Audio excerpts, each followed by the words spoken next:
আচ্ছা দ্বীপ, বাংলায় কি এবার কোনো নতুন জেলা আত্মপ্রকাশ করতে চলেছে?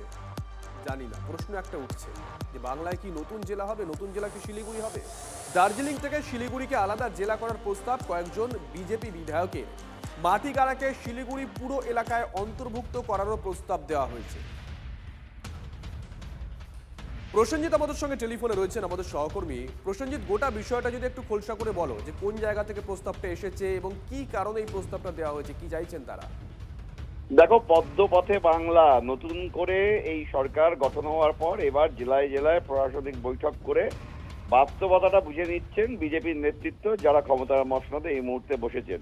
শিলিগুড়িতেও তেমন প্রশাসনিক বৈঠক হয়েছে এবং সেই প্রশাসনিক বৈঠকে বিধায়করা জেলা শাসকদের কাছে জানিয়ে দিয়েছেন যে আলাদা জেলা করা হবে শিলিগুড়ি। সেই কারণে আনুষ্ঠানিকভাবে জেলা শাসকরা রাজ্যের কাছে প্রস্তাব পাঠান। অর্থাৎ এই যে বদল হলো বাংলায়, সেই বদলের পর যে প্রশাসনিক সংস্কার, সেই সংস্কারের লক্ষ্যে প্রথম বড় অন্যতম পদক্ষেপ যা উল্লেখযোগ্য সেটা হচ্ছে আলাদা জেলা হচ্ছে শিলিগুড়ি।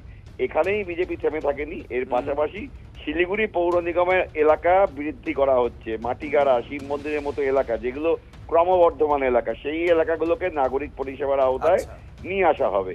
আর আরো একটা পদক্ষেপ, সেটা হচ্ছে মহকুমার যে বিভিন্ন এলাকা জেলা পুলিশের আওতায় আছে। যেহেতু শিলিগুড়ি পুলিশ কমিশনারেট আলাদা রয়েছে, সেই কমিশনারেট এলাকার মধ্যে ওই এলাকাগুলোকে নিয়ে আসা, যাতে ওই এলাকার আইনের শাসন আরেকটু সুনিশ্চিত করা যায়। শুভজিৎ। বেশ, ধন্যবাদ। শিলিগুড়ি কি জেলা হচ্ছে? আগেও আমি বিধানসভাতে বলেছিলাম, শিলিগুড়ি জেলার ব্যাপারে চিঠি দিয়েছিলাম মুখ্যমন্ত্রীকে, সেটা হয়নি। আমি শুভেন্দুকেও বলেছি, আমাদের মাননীয় মুখ্যমন্ত্রী তাকে বলা হয়েছে। প্রশাসনিক বৈঠক ছিল, এখানে ডিএম এবং অন্যান্য সরকারি আধিকারিকরা ছিল, তাদেরকে আমি সেই প্রস্তাব দিয়েছি, অথবা শিলিগুড়ি যাতে গ্রেটার শিলিগুড়ি কর্পোরেশনের সাথে সেগুলো যুক্ত হয় সেই প্রস্তাবটা আমি দিয়েছি তাদেরকে বলেছি।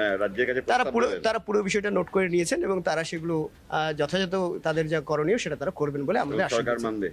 অবশ্যই সেটা আমরা দেখবো, ঠিক আছে না? আমাদের প্রশাসনিক উন্নয়ন, প্রশাসনিক কাঠামো বাড়ানোর জন্য, যা ক্ষমতা বিকেন্দ্রীকরণ করার জন্য যেটা করা দরকার, সেটা নিশ্চয়ই মাননীয় মুখ্যমন্ত্রী তিনি এটা ভেবে দেখবেন।